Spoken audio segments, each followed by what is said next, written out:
compatriotes du Bénin et de sa diaspora. J'espère que vous allez bien et que vous avez passé un bon week-end. Aujourd'hui, je fais cette vidéo parce que depuis hier, j'ai pas mal de retours suite à la diffusion au fait de l'échange patriotique que nous avons eu grâce à l'organisation de la CNDDB section Canada. Franchement, j'ai été enchantée de participer à cet échange qui a eu en co-panel le directeur de cabinet du ministère du Plan, je veux parler de M. Alissator, et du directeur de la pièce, M. Gambès. Franchement, ça a été top, comme je l'ai dit. Ça nous a permis de vraiment nous projeter dans ce qui se passe au Bénin, ce dont nous avons écho ici au niveau de la diaspora, ce dont nous flirtons avec quand nous arrivons au Bénin, nous constatons les réalités quand on arrive sur le terrain. Mais c'est vrai que je n'étais pas préparée à passer sur l'échange, mais j'avais tenu quand même à faire un petit mot parce que j'étais restée un peu sur ma faim. Parce que pour moi, je pense qu'on doit nous dire des trucs pour la diaspora, parce que vous savez tous que depuis un certain temps, je mène ce petit combat, qui est quand même un grand combat, parce que ça ne concerne pas seulement nous, notre génération, mais c'est surtout pour les générations à venir, nos enfants, leurs enfants à eux, etc. Et c'est pour ça, hier, quand j'ai entendu certains mots, je ne pouvais pas justement ne rien dire. Parce que pour moi, la diaspora est une ressource pour l'État. Pas seulement l'État béninois.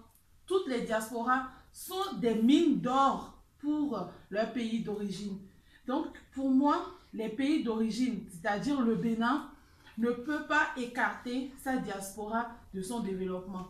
L'État béninois doit pouvoir faire une place à sa diaspora, doit pouvoir mettre en œuvre des trucs. À l'instant, il y a l'Éthiopie qui le fait, il y a le Rwanda qui le fait. Nous aussi, nous pouvons intégrer la diaspora dans le développement de notre pays. Et ça va à tous les niveaux. La dernière fois, j'avais eu à le dire ici vite fait, quand il s'agissait des élections législatives et que nous n'ayons pas, depuis la diaspora, notre mot à dire. C'était vraiment triste. Et j'ai voulu que ça aussi, ça change. Nous sommes au moment des réformes, nous sommes au moment de beaucoup de changements. Et franchement, ça aussi, ça doit changer parce que chaque membre de la diaspora vient d'une commune. Chaque membre de la diaspora est issu d'une région. Chaque membre de la diaspora, justement, tient le Bénin à cœur et doit pouvoir, quand des moments décisifs arrivent, avoir son mot à dire. C'est important. C'est important. Ça nous rapproche du pays. Donc, l'amour pour la patrie doit pouvoir naître. On doit pouvoir faire naître ça en nos enfants. Je leur apprends des trucs sur le Bénin. J'essaye de créer ce lien. Mais c'est vrai qu'à la fin, je me retrouve des fois seule, en fait. Je me retrouve seule. Il y a le projet que j'ai initié avec des collaborateurs de Fongbé. C'est pas anodin parce que je sais que beaucoup d'enfants issus de la diaspora se retrouvent au Bénin désemparés parce qu'ils se retrouvent dans un environnement dont ils n'ont aucune notion. Oui, on parle le français au Bénin, oui, on parle l'anglais au Bénin, mais s'ils arrivent à communiquer sur le terrain comme des gens du terrain, ça irait beaucoup mieux. Je me rappelle en janvier dernier, quand il y avait un étudiant, quand j'étais en train de parler, qui m'a dit, oui, Madame Badamé, quand vous irez au Bénin, vous allez oublier tout ce que vous êtes en train de nous dire là. Je lui ai dit, j'étais restée choquée, j'ai dit, mais non. Il m'a dit, mais regardez dans le gouvernement, regardez dans l'entourage du chef de l'État, il y a pas mal des nôtres, mais qui ne prennent pas notre défense aujourd'hui sur le terrain. Je pense qu'il faut réévaluer les choses. Il faut essayer. Sincèrement, c'est vrai en termes de quantité. Je suis désolée, mais je vais le dire comme ça. En termes de quantité, nous ne pesons pas. Mais nous avons des valeurs, nous avons des capacités, nous avons des potentialités. Nous sommes des bras valides du Bénin. Nous sommes des braves valides du Bénin. Et nos enfants également le sont parce que par nous qui sommes béninois, eux aussi ils sont béninois. Et ils peuvent apporter beaucoup, beaucoup au Bénin. Et nous ne devons pas négliger ça. Et sincèrement, prenez l'exemple sur l'Éthiopie, dont les premiers investisseurs aujourd'hui sont les membres de sa diaspora.